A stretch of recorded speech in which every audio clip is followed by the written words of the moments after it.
and welcome to another episode of What's Working in E-commerce. I'm your host, Egan Heath, the owner of Caravan Digital. We're a digital marketing agency for direct-to-consumer e-commerce brands, and we help with paid social, paid search, and email marketing automation. Today, I'm speaking with Rich Watson. Rich is an expert in augmented reality marketing, which I'm really excited to learn more about. He's from Augmented Hype. Rich, welcome, and tell us a little bit about yourself. Thanks so much. Really awesome to be here.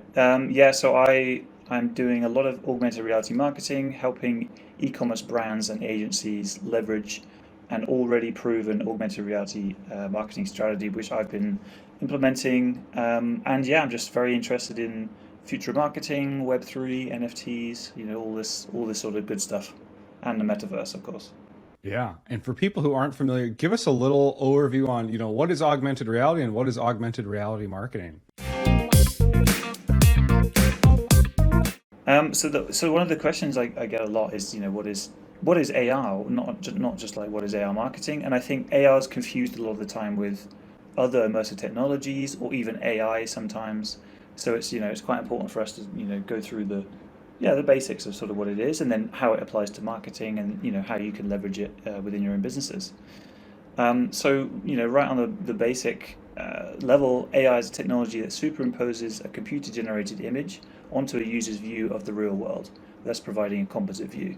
So essentially, it's adding a digital element, an asset, to your immediate surroundings through a camera, and that's basically what augmented reality is, which is obviously different from VR, which is you're stepping into the virtual space, via the actual headset. And then, of course, AI, which is the other thing it gets confused with, which is artificial intelligence, which is something that's quite scary, actually. I don't know if we should talk about that. Nice. So I see in the example here, it looks like Pokemon Go. That's usually the example most people know, where you may be at a street corner, you're pulling up the game, and you're actually seeing little characters out on the street being superimposed on quote-unquote reality. Is that right? Yeah, I think that was the thing that took the world by storm, and that's really been the biggest introduction to AR. So it's just showing you that AR at the moment you can have it through your mobile device. All the mobile devices have been equipped, especially the latest ones. So it's not as if we have to wait for glasses to come out for augmented reality to be a thing. So yeah, I think Pokemon Go really hits the nail on the head with that one, and it just got so many people addicted and running around streets and all chasing an animal, all chasing a Pokemon in a certain area. So yeah, this is a really good introduction to it. This is great. This is exactly what I wanted to ask of. How does this fit in with marketing? Looks like you've got one about Meta ads or Facebook and Instagram ads with augmented reality. So this is perfect. Thank you. Yeah, sure. So, augmented reality has, several different ways of fitting in with marketing.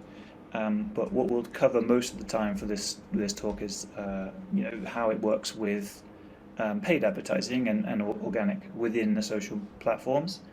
And as of yet, in my opinion, the best sort of compatibility with AR and ads is Meta. So that's primarily where I have most of my focus, and we'll go through some examples and things. You can on the screen at the moment is playing like a little sort of collage of loads of different AR ads. But we'll go into different examples, and I'll describe them quite fluidly and easy to understand for people who are just listening only. But essentially what you're doing with augmented reality in marketing is you're re-envisioning the way that creatives will go about building a relationship with a consumer or a customer or someone interested in a service, the same way that a video would or an image would, but just making the experience as immersive as possible, and really giving people basically the chance to become the subject of the advert or their immediate surroundings. Very cool. All right. Are there some examples you could show us and talk us through? Yeah, absolutely. So there's got a lot of different ways that you can use augmented reality. So we've got some stats and things here as well, just to sort of drive home the effectiveness of it. And I think we're gonna, we can dive into a lot more metrics-based things a bit later on. But it's quite important to know that it drives social proof as much as it's driving revenue, customers, and also consumer confidence. It's really, it's going to be a way of essentially using any marketing strategy you already have, from brand awareness to conversion to traffic to competitions, things like that. It's really just about how you conceptualize the idea.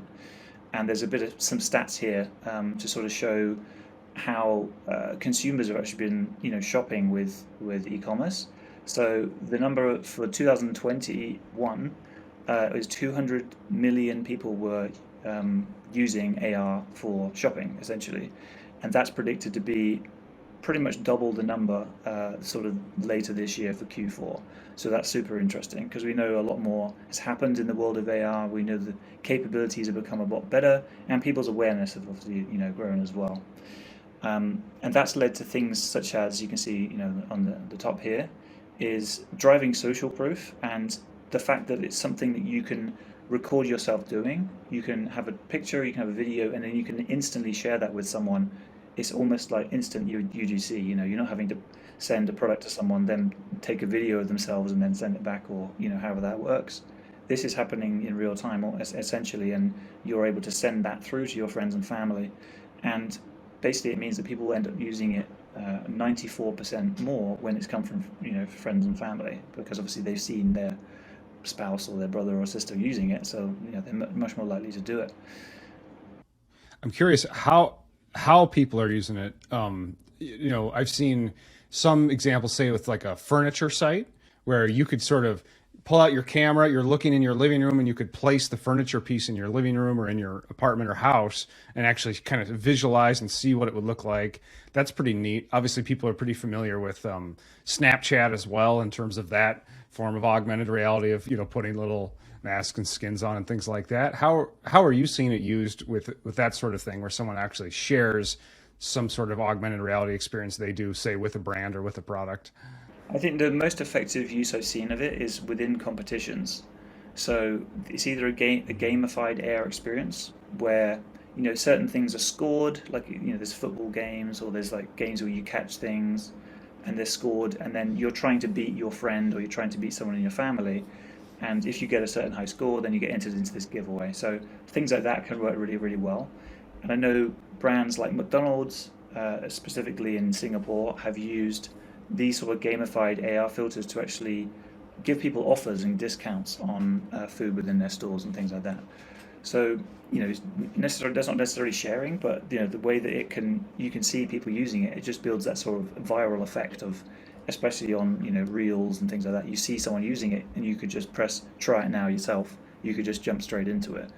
And at the moment, it's being used a lot in terms of virality because it's a popular thing, but it's not really necessarily being put to with a call to action. So there's so much potential with that alone. Sounds great. Well, I'm eager to see some examples because I think once people visualize this, they could start thinking, how could this work for their brand, right? Yeah, cool. Let's jump into some examples then. So first of all, I just want to go through these sort of four ways it could be used, and we'll mainly be talking about the first two.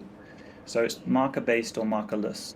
So marker-based is basically when the AR tracks something on the screen, so a face or a certain complex image or something related that's already been pre-programmed in, basically.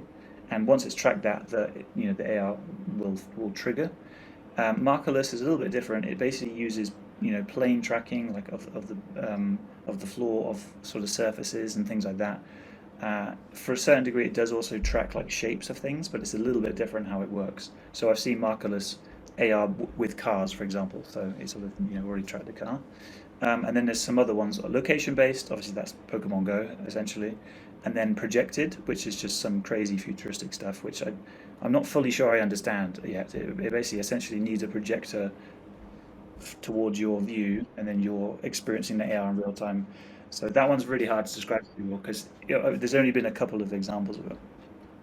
But essentially, all of the examples that we'll go through will fit into those.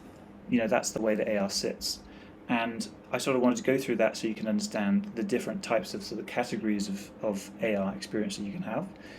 So obviously, face filters, that's the main one we have. The one most people have seen. World effect, try on, game, plane tracking, target tracking, and portals. And we'll go through an example of all of these, but just wanted to sort of overlay, the types of thing you can get. And of course, there's many, many more. and it just takes creativity of people. So what we'll do is we'll jump into each of these, and I'll show you exactly how, which sort of industries it could fit with, and how it looks, and sort of get the wheels turning so people's heads with some ideas would be sort of the goal here. So face filters, so we have a couple of examples here. One's from Sephora, and one is also from like a creator, sort of they're just doing their own sort of filter for themselves. And there's also on the video the QR code, so you can actually scan this QR code and try it out for yourself as well. So I've done that with all the examples. But essentially what it's doing is it's a way of seeing makeup and jewelry and things like this on your face and adorning your face and making it more aesthetically pleasing. And this is essentially what a lot of people have seen when they're already dealing with AR. And it's been used really effectively for cosmetics, makeup, skincare, hair, jewelry, accessories, all around these sort of that sort of area. Mainly for people to try before you buy, because essentially you couldn't really do that even if you went into the store. You couldn't just put someone's lipstick on or put some eyeshadow on or something and just open it up. You'd be kicked out. So it really gives people that advantage. Wow, it's like they get to experience using the product and how it changes them. That's fascinating. Yeah. This might be a silly question, Rich, but I'm curious about, do we ever enter into the valley of the uncanny here? Where I know sometimes with a Snapchat filter, I saw one of me as an old man, or basically I saw myself at 80, and it was a very strange experience. I wonder if something like this with cosmetics and makeup, does it ever have like a disconcerting effect where it's almost creepy rather than desirable? I just wanted to throw that out there. I think it can be, and I think that could be quite a good thing to use as well. So we did a concept for a men's makeup brand, and it's quite funny because that example you gave was essentially what the inspiration behind it was. I don't have an example of this one because we never carried it out, but essentially what the concept was is men's skincare and men's cosmetics is a little bit of a newer thing, and a lot of people still have a lot of certain judgments on it. So their marketing was all based around comedy and the fact that it's all uncomplicated. You don't have this really massive routine to go through, and essentially what the AR experience was your face was this lizard face, and it was like really scaly and dry, and basically like you were like super old, right? And then what happens when you started to use the product, it was like poof, and you suddenly turned into this really handsome, chiseled jaw, and it's all for comedy. That the whole idea of it's like it's meant to be funny. It's not like this is like how it turned into. But something like that, I think, yeah, it could be quite scary seeing yourself as something completely different. But it's about how you use it and that sort of experience you want people to take from it. Yeah. Well, I love this example of makeup and cosmetics because so much of what we talk about in marketing and direct response marketing is that we want the consumer to see, like, here is my life now, here is my life afterward, here's how it's different. And when they can actually experience that and see it like this, I can imagine that's very powerful. Yeah, definitely. And you give them a chance to try on, more things that they potentially would if they're shopping online. They might just think, I like this shade usually suits me. But here they can try things they haven't tried on before, and they can stack the cart essentially. So this might have been a good answer for the question you just asked. There's filters like this one, where your face melts. So if you want, if you really want to freak people out, then that's essentially how you do it. There's many options here. Yeah, so this is face filters essentially, and that's something that a lot of people have seen. So this next one is world effect, and this is what you touched on earlier. And actually, the example on the right is IKEA. So it's an example of I don't know, and know none of the names of the things in IKEA. They're all very strange names, but it's essentially a small wardrobe which materializes out of loads of pieces, and then it connects all together, and it's already got loads of clothing in, and it's all neatly stacked and everything. And of course, you can put it in a place in your room and envision your life better because your place is tidy and not a massive mess of clothes everywhere. Yeah, what I'm seeing here is, the mobile phone revolution and social media and everything. It's like we shop in our homes. That's very normal. We shop on our phone, and now it's almost like we're shopping in our living space, and we're actually seeing what these products will look like in our living space. Yeah, exactly. It couldn't really be better. It couldn't be a better way of testing it out before you've committed with buying it.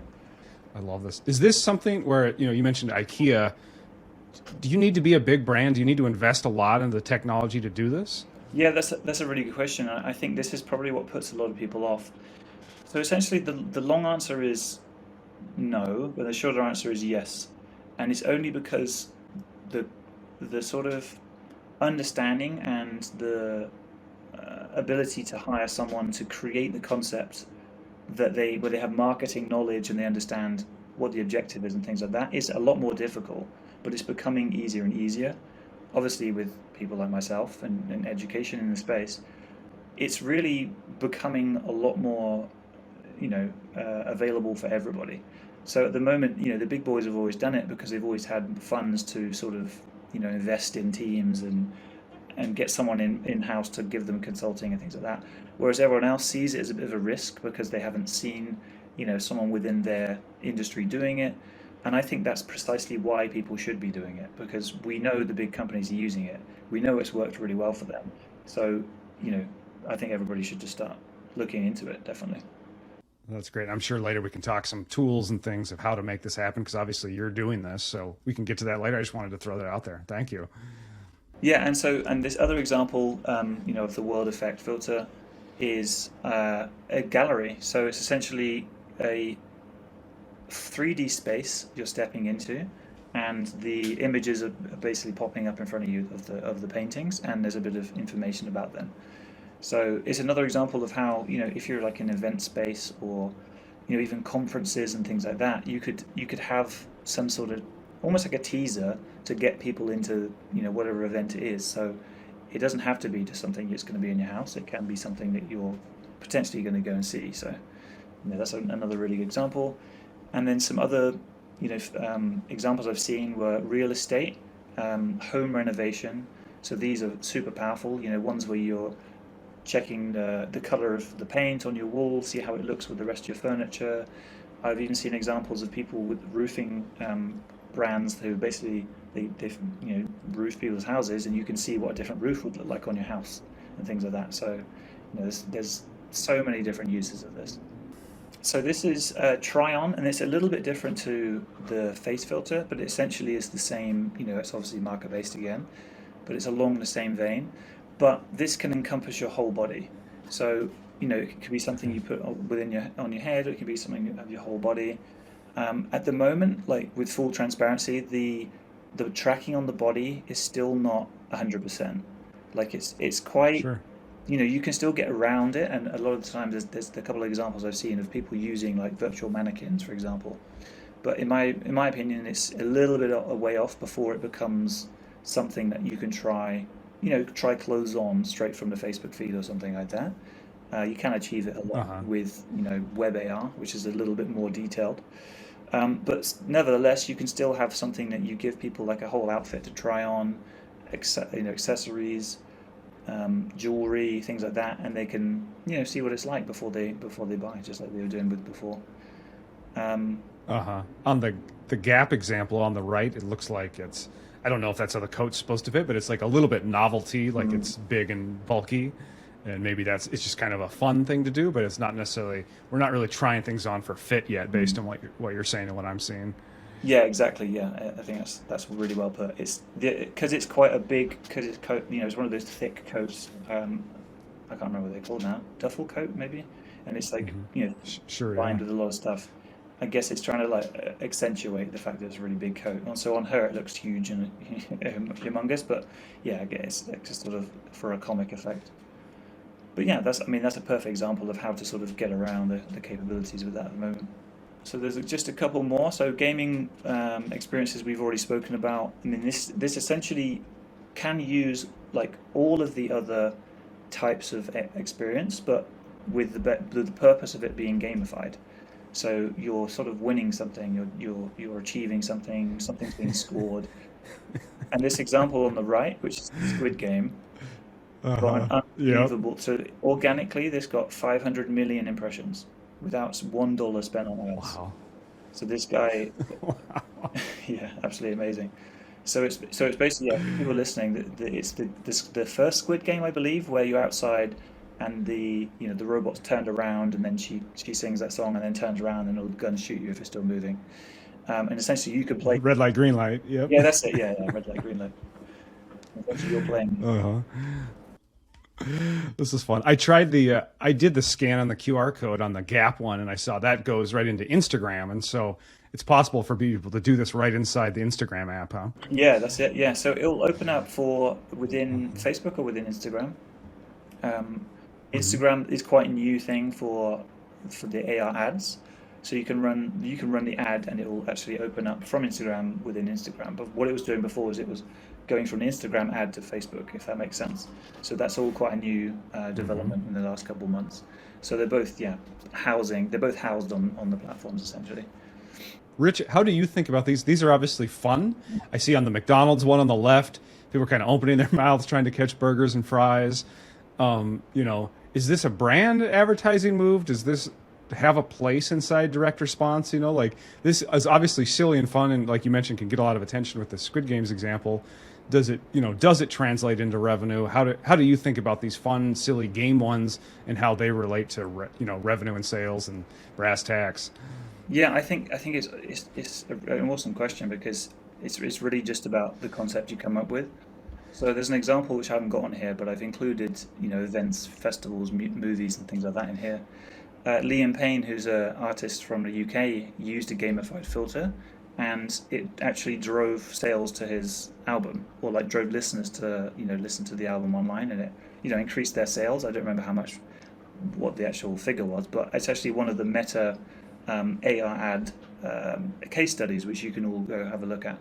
So yeah, I think the most important thing is you find the concept that really meets the needs of the consumer and sort of fits that gap and gives them a call to action.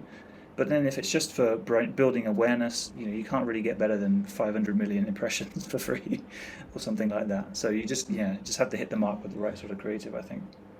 So yeah, this one's plane tracking, which is similar to the sort of ad world of the world effects that we went through before.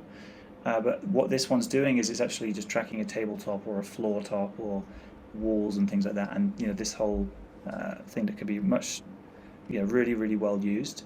And it actually could be something you have, on your laptop. You can track it with your phone, and you could essentially, as in the example here, you can have the sneakers popping out of a box on your desk, and then you can sort of play with them, interact with them, see what they're like, and get a real world view of potentially what you're going to buy. Is it like you're reaching around the phone and you're actually kind of quote unquote grabbing the augmented reality sneaker and turning it and interacting with it?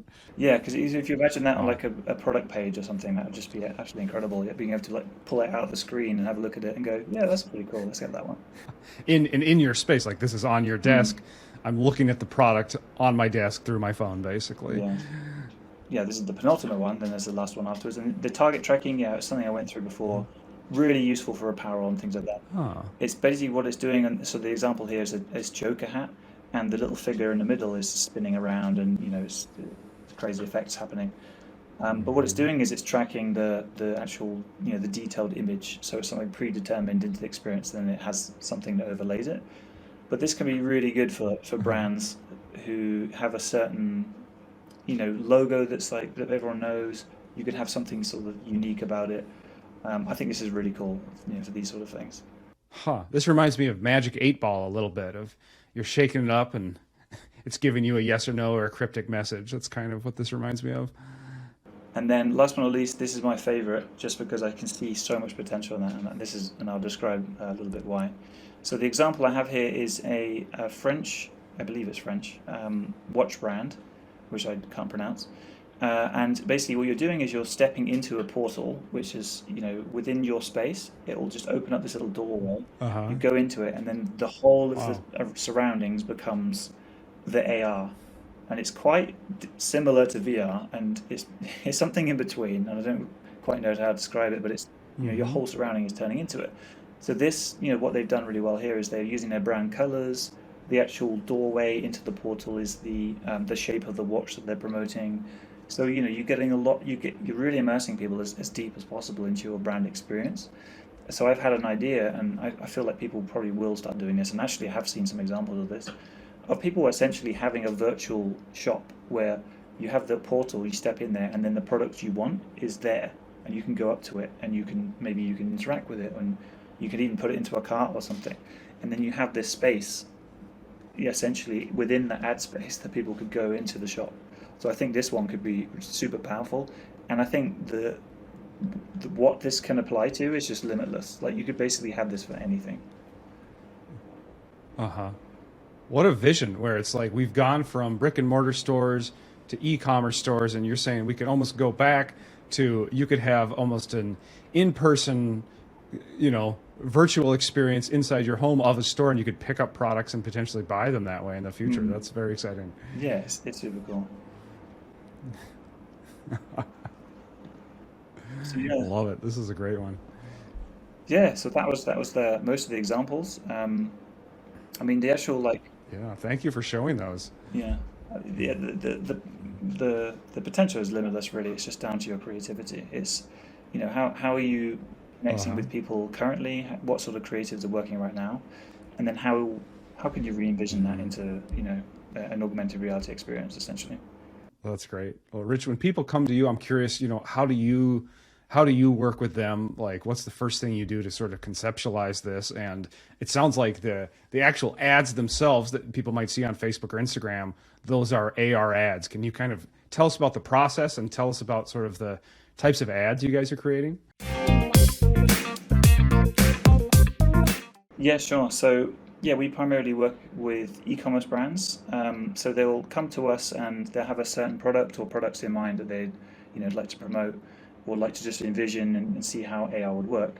And essentially we'll have a strategy call and just decide, through, questions and just strategizing together who their audience is, what sort of needs they have, what creatives are working at the moment, and then depending on budgets, like how could that be, how can an AR experience be created?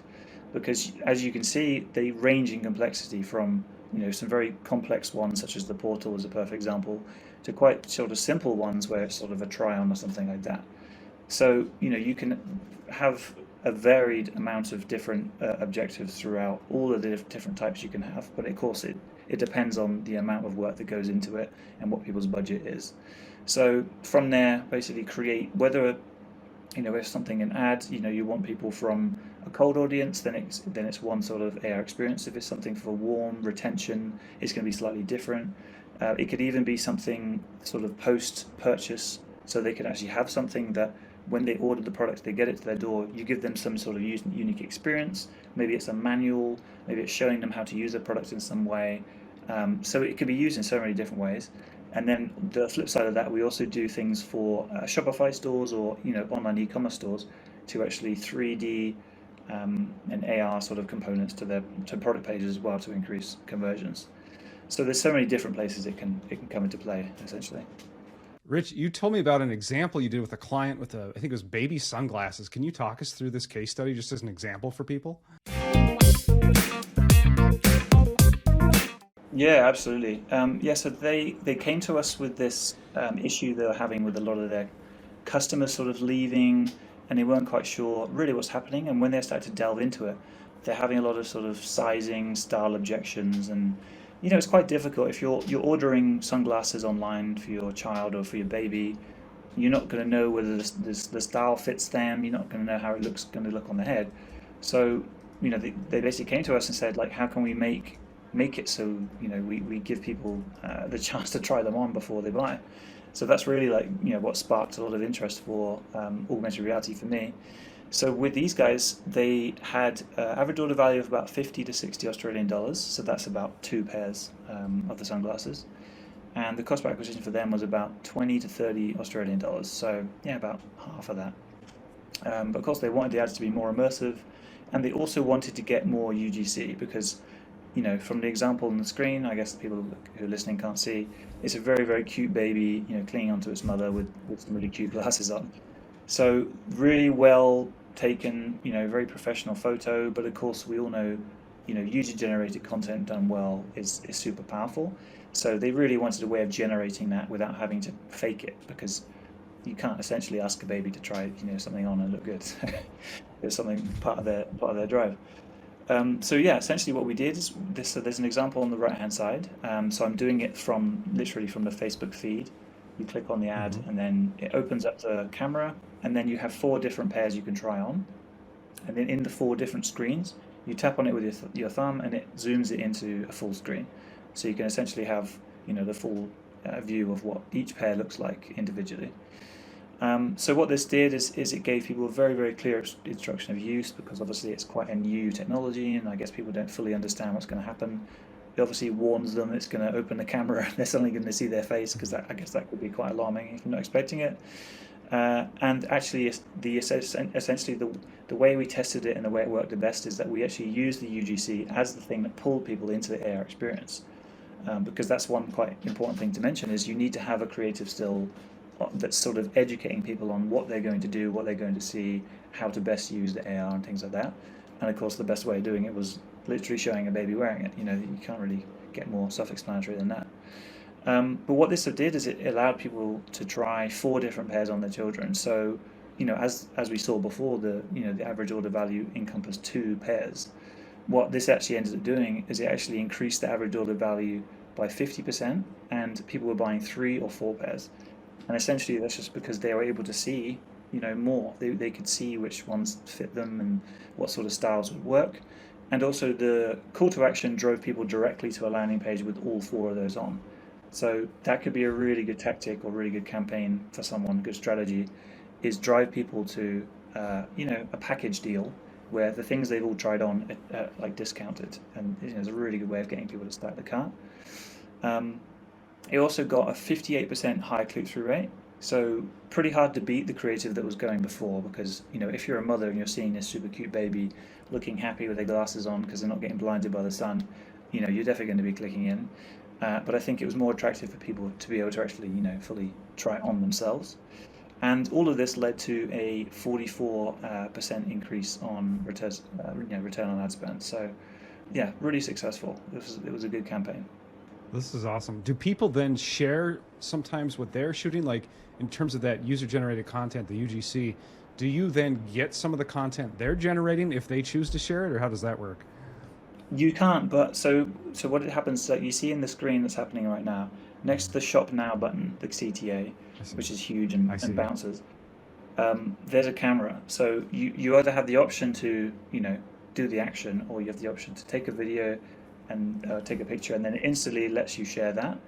But for the brand Okay. themselves, you're not able to capture that data. But of course, if you can somehow incentivize people to send you that video, you could get Mhm. UGC constantly. You could have this like drip fed UGC. Wow. Yeah, I could see something in the comments or some way, hey, message us, or this is a contest. Like, how do these look on your baby? Send it to us. This would be very interesting. I love the call to action too. Click and try before you buy. Now you can try out our awesome baby aiders with our fun and interactive virtual, that's just awesome. Yeah. Thank you for showing this example. I think it's very helpful to see even what is a, small to medium brand do and what difference this makes. So this is awesome. Thank you, Rich. Yeah, no worries at all.